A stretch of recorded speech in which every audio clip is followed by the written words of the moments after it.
Bonsoir et bienvenue à cette nouvelle édition de Direct.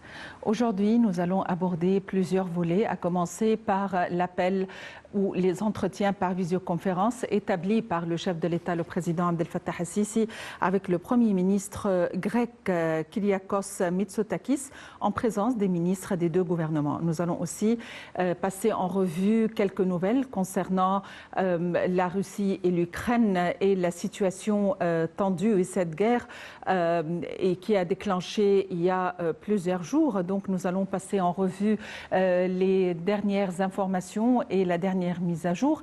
Et par la suite, nous allons consacrer notre rencontre à la femme. La femme en tant qu'entrepreneur, la femme en tant que citoyenne ayant des droits, la femme dont le statut a changé et évolué à plusieurs reprises, mais notamment l'autonomisation de la femme, l'émancipation de la femme et surtout la femme à la tête des projets, des micro-projets, notamment dans les sociétés rurales. Et finalement, nous allons consacrer une toute petite partie à la fin pour le sport. Et donc, à commencer tout d'abord, comme on l'a présenté, avec l'appel téléphonique qu'a tenu le chef de l'État, le président Abdel Fattah al-Sisi, avec le Premier ministre grec Kyriakos Mitsotakis, en présence des ministres des deux gouvernements.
Et pour nous donner plus de précisions sur nos relations avec la Grèce et l'importance de cette réunion par visioconférence, nous avons le plaisir d'avoir en ligne Dr Ahmed El-Lessi, qui est analyste politique et spécialiste de relations internationales. Dr Ahmed El-Lessi, bonsoir et bienvenue avec nous. Dr Ahmed El-Lessi, vous êtes en ligne.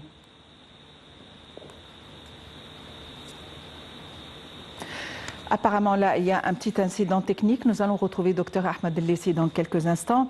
Mais avant, évidemment, nous allons passer en revue quelques nouvelles qui sont à la une concernant la Russie et l'Ukraine. Il faut dire que des pourparlers russo-ukrainiens doivent débuter aujourd'hui à une heure non précisée par Bélarus, non loin de la frontière avec la Pologne, selon le négociateur russe Vladimir Medinsky.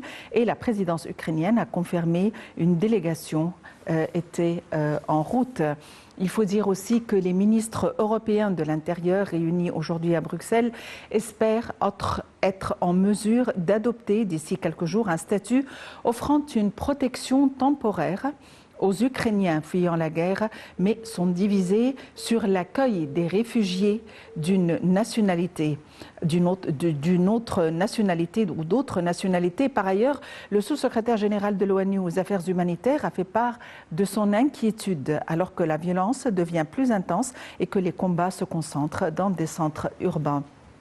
Il faut dire que les forces russes, même avant que les pourparlers ne débutent, avaient prise en main ou avait eu une mainmise sur la première grande ville de l'Ukraine. Nous allons en savoir plus dans ce compte rendu.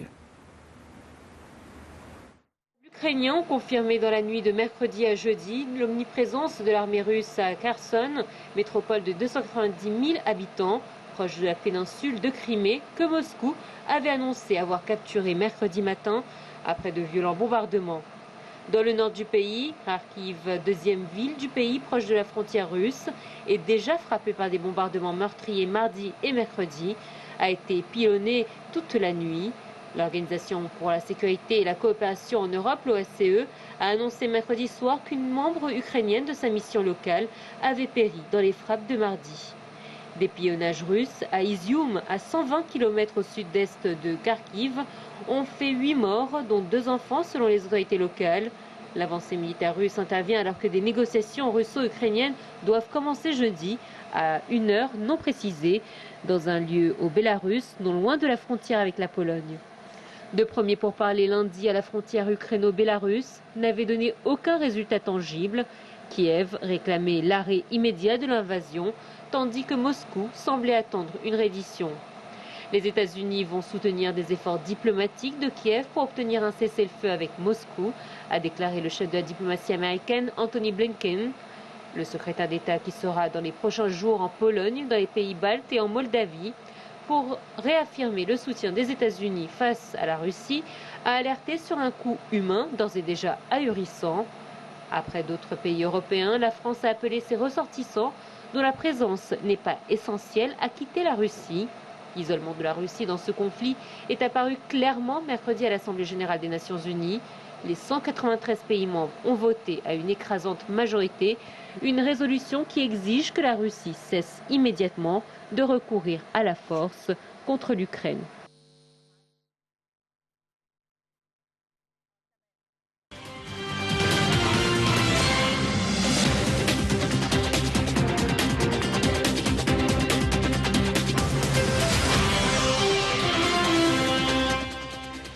Pour revenir à l'appel qu'a tenu le chef de l'État, le président Abdel Fattah el-Sisi, avec le Premier ministre grec Kyriakos Mitsotakis, en présence des ministres des deux gouvernements, l'entretien qui s'est déroulé par visioconférence, et pour jeter la lumière sur nos relations avec la Grèce et l'importance de ces pourparlers, nous avons le plaisir d'avoir en ligne Dr Ahmed El-Lessi, qui est analyste politique et spécialiste de relations internationales. Dr Ahmed El-Lessi, bonsoir et bienvenue avec nous. Bonsoir à vous, madame. Docteur Ahmed El-Lessi, le chef de l'État a eu aujourd'hui, par visioconférence, des entretiens avec le Premier ministre grec en présence des ministres des deux parties, chose qui souligne l'importance de cet appel. En gros, comment peut-on tout d'abord évaluer nos relations avec la Grèce? Pour commencer avec, les relations bilatérales entre l'Égypte et la Grèce ont évolué et développé dans les 2 dernières années à un niveau historique et très favorable pour les deux pays, notamment avec l'accord ou la coopération entre les deux pays pour l'utilisation du gaz naturel du Méditerranée. Donc, je pense qu'on est vraiment sur le sommet du maximum de coopération entre les deux pays à ce moment. À votre avis, quels sont les points forts de nos relations avec la Grèce? En tant que pays méditerranéen, nous avons des causes communes au sein du bassin méditerranéen. Nous avons aussi des menaces et des défis, des enjeux communs. Comment est-ce qu'on pourrait qualifier notre travail conjoint ensemble? Je pense que les deux pays ont des objectifs et une cause qui est très juste.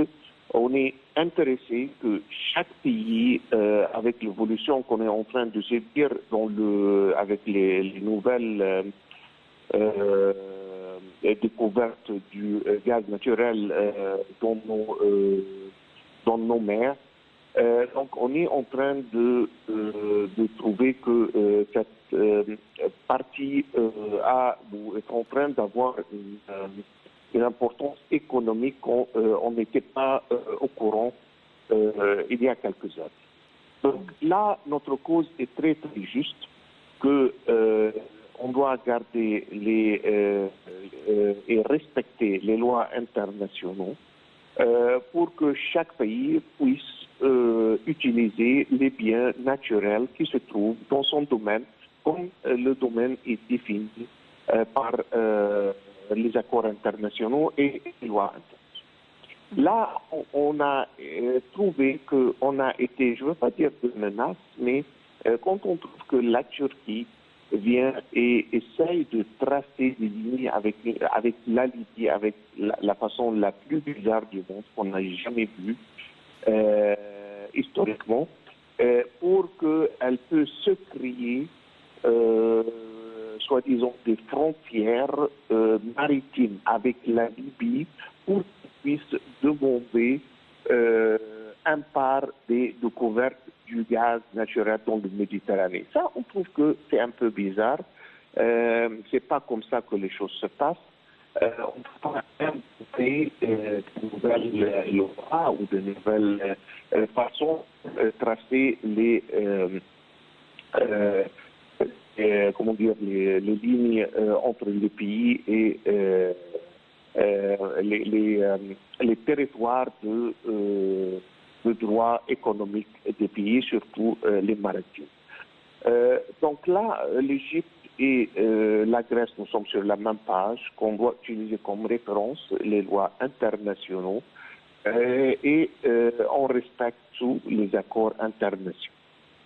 Donc on est en train de être, si vous voulez, c'est ça qui évolue la relation entre nous, et c'est on voit les choses de la même façon, qui est bien sûr la façon naturelle, la façon juste et acceptée mondialement. Aussi, on est en train, l'Égypte a la possibilité ou l'infrastructure pour la liquéfaction du gaz naturel qui peut être très utile pour réduire le coût du transport du gaz naturel à travers la mer Méditerranée. Et là, on est en train de travailler avec nos confrères en Grèce pour voir comment on peut se profiter de cette structure, comment on peut fondre le gaz naturel et le transformer en état liquide pour que ce soit beaucoup moins coûteux quand on vient pour le transporter pour le continent européen général. Donc, on a des sujets à discuter. Et normalement, avec la réunion d'aujourd'hui, que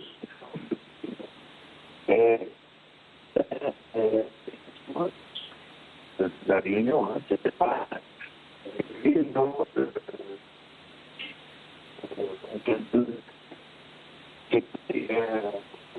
Docteur Ahmed El-Lessi, désolé, je vous entends très mal. Allez-y, allez-y. C'était une réunion de travail, si vous voulez. Et là, on a vu que chaque parti a apporté les spécialistes de son côté, les ministres, et de la côté égyptien, on avait le chef du Banque centrale aussi. Et ils étaient tous dans cette réunion pour que ce soit une réunion de travail sur les projets qui ont été discutés dans cet événement. Docteur Ahmed El-Lessi, vous êtes analyste politique et spécialiste de relations internationales. Merci pour votre intervention. Il faut dire que l'UNESCO a condamné fermement aujourd'hui les attaques russes contre des infrastructures éducatives en Ukraine, se disant extrêmement préoccupée par les dommages infligés aux villes de Kharkiv et Tcherniv. L'Organisation des Nations Unies pour l'éducation, la science et la culture a pu vérifier par des données satellites que 7 établissements, 6 écoles et une université avaient été impactés par le conflit, selon l'un de ses porte-paroles, et de citer l'Université nationale Karazhan et Kharkiv, bombardées hier par l'armée russe. La directrice générale de l'UNESCO, tout en regrettant les pertes civiles, a également appelé à la protection du patrimoine culturel ukrainien qui témoigne de sa riche histoire, à l'instar des 7 sites du patrimoine mondial, notamment situés à Lviv et Kiev, mais aussi à sauvegarder d'Odessa et Kharkiv ou des archives nationaux. Là, nous allons vous inviter à suivre un compte rendu concernant la dette russe et ce à quoi sont parvenus l'agence de notation Fitch and Moody's.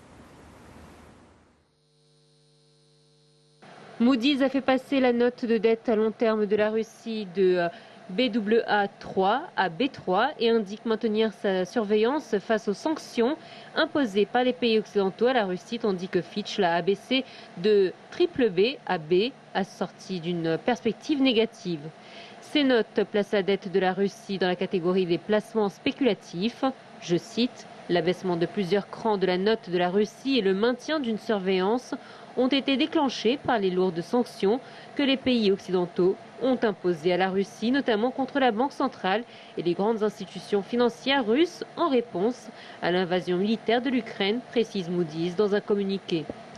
L'agence de notation financière évoque un risque accru de perturbations en matière de remboursement de la dette souveraine russe face aux sanctions coordonnées et aux inquiétudes majeures concernant la volonté de la Russie de servir sa dette.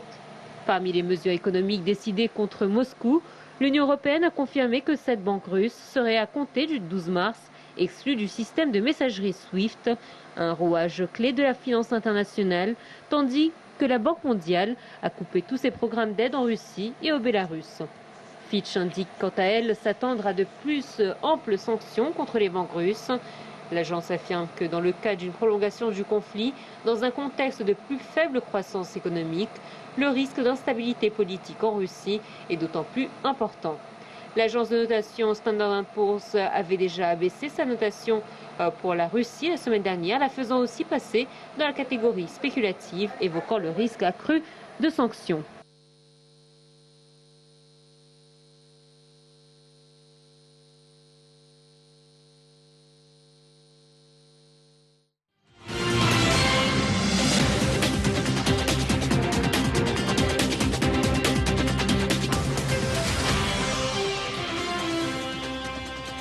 Le monde entier se prépare pour les Paralympiques de l'hiver 2022 à Pékin, mais finalement une décision finale, Russes et Bélarusses sont d'une manière déterminée exclus de ces Jeux d'hiver, de ces Paralympiques. Les détails dans ce compte rendu.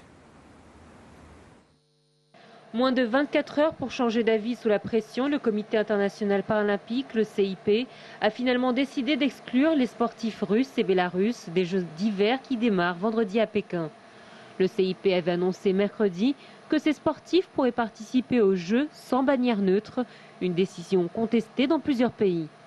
Dans un communiqué, le CIP a justifié son revirement par le fait que des équipes et des athlètes menacent à présent de ne pas participer, compromettant les chances de réussite des Jeux paralympiques d'hiver de Pékin 2022. Je cite, « La situation dans le village des athlètes se détériore et garantir leur sécurité est devenue impossible », a ajouté le comité à la veille de la cérémonie d'ouverture des Jeux qui se déroulent dans la capitale chinoise jusqu'au 13 mars. Lors d'une conférence de presse, le président du CIP, Andrew Parsons, a tenu à s'adresser aux 83 athlètes des deux pays concernés.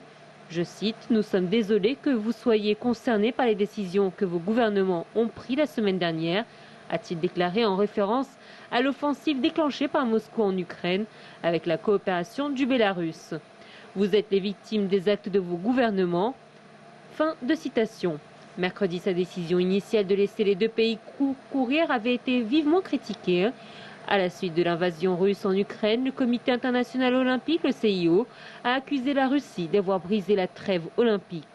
Il a exhorté lundi les fédérations à bannir toutes les compétitions, les Russes mais aussi les Bélarusses.